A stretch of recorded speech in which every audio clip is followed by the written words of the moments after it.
Hey guys, welcome back to RMA Garage. I'm attempting to ride a scooter, my son's scooter, without falling on my face. That was close. But today we're going to Barber Motorsports Museum where they have a bunch of cool motorcycles. We're going to take a bunch of pictures. Hopefully I can post them. Not sure if I can or not, but anyway, thought it'd be kind of cool. We're also going to do some parking lot antics with these scooters. I think it'll be fun. Should I try a wheelie?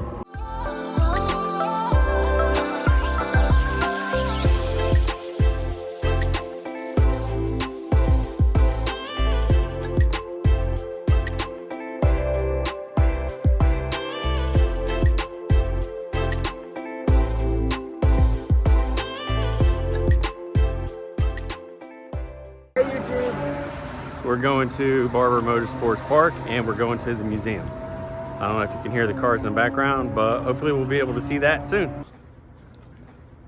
Is that a Supra? We are here at Barber Motorsports and they said we can take pictures. So this is going to be so awesome. Wow, this place is huge.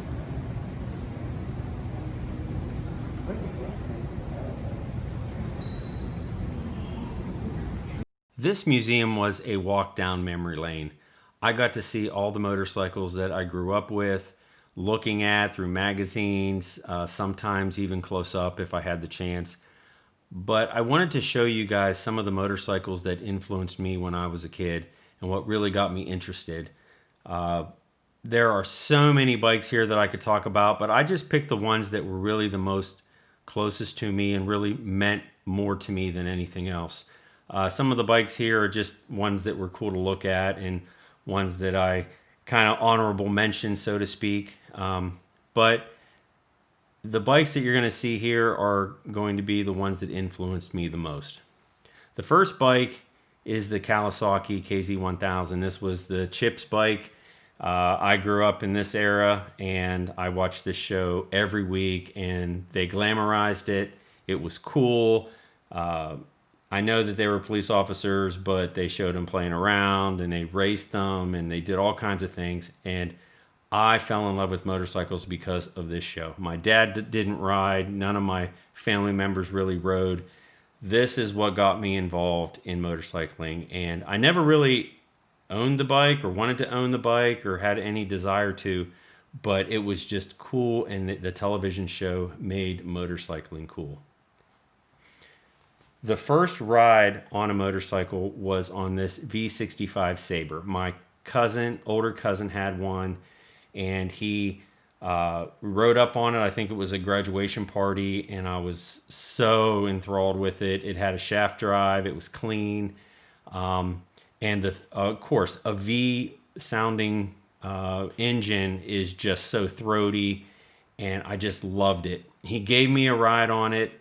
He kind of got a little hot rod with it, and all I had to hold on to was this little bar in the back.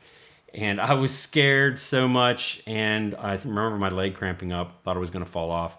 But first ride on a sport bike, I was hooked. 1986 was a very good year for sport bikes, in my opinion.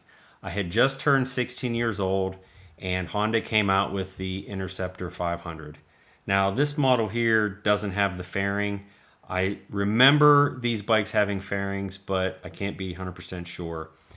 But 1986 was a wonderful year. This color scheme, the engine color, the pipes, the three-spoke mag, the fairing is what really drew me into these bikes. Just the way that the aerodynamics were laid out, the dual disc front brakes, you can't beat the color. It's completely amazing. I never got to own the bike, but it was iconic to me. I saw it in magazines all the time. Did see one at a Vintage Days race out in Mansfield, Ohio.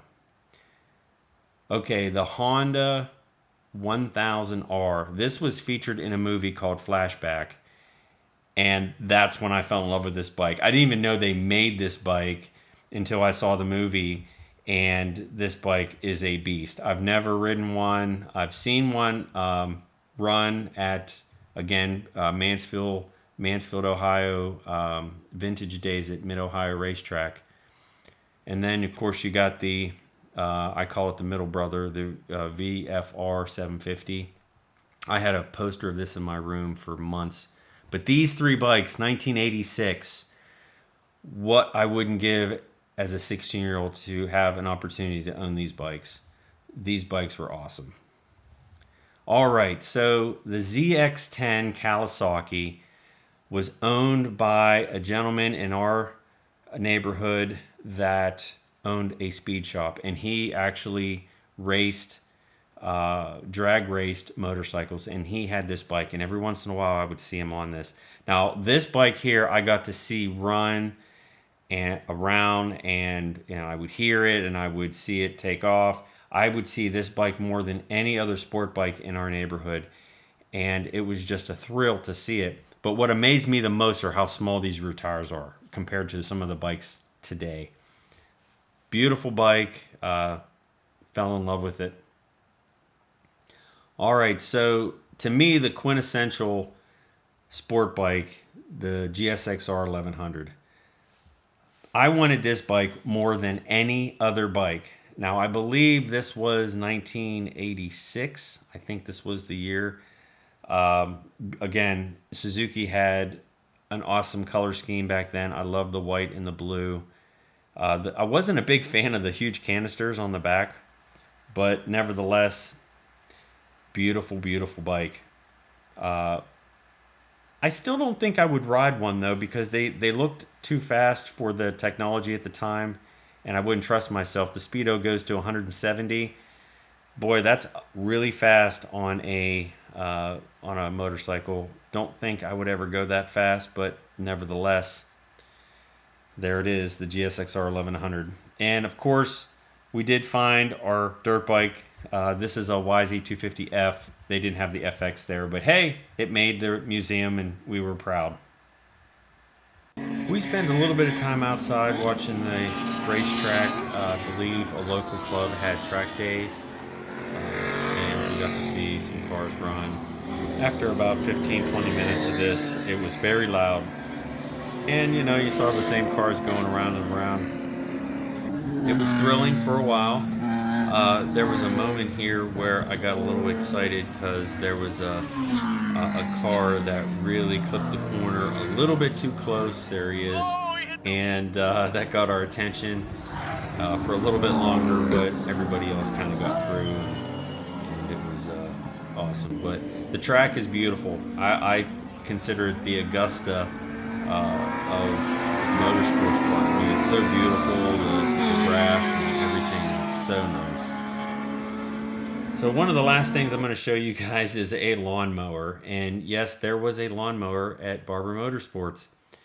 This lawnmower was kind of unique because it was made by Vincent. And if you're not familiar with Vincent, they made the Black Shadow. I think it, for a time, held the world speed record for fastest motorcycle. But because of poor sales, Vincent actually made a lawnmower for a while.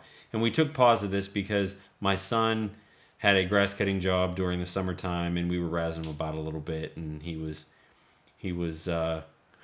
poking fun back at us. But yeah, Vincent made a lawnmower for a while to help with sales. Amazing. All right, guys, that's it for today's video. Thanks for watching. I really appreciate you guys supporting the channel. If you do find yourself in Birmingham, Alabama, I highly recommend Barber Motorsports Museum. There are many things to see there, not just motorcycles. They do have a lot of other interesting things to see. They even have some toys. Maybe you can pick out the car that your mom or dad bought you or didn't buy you that you wish you had. But let's face it, the reason why we went there was because of the motorcycles. Well, hey, thanks for watching. Don't forget to click that like and subscribe button and the bell so you won't miss our next episode. Thanks for watching, and we'll see you soon.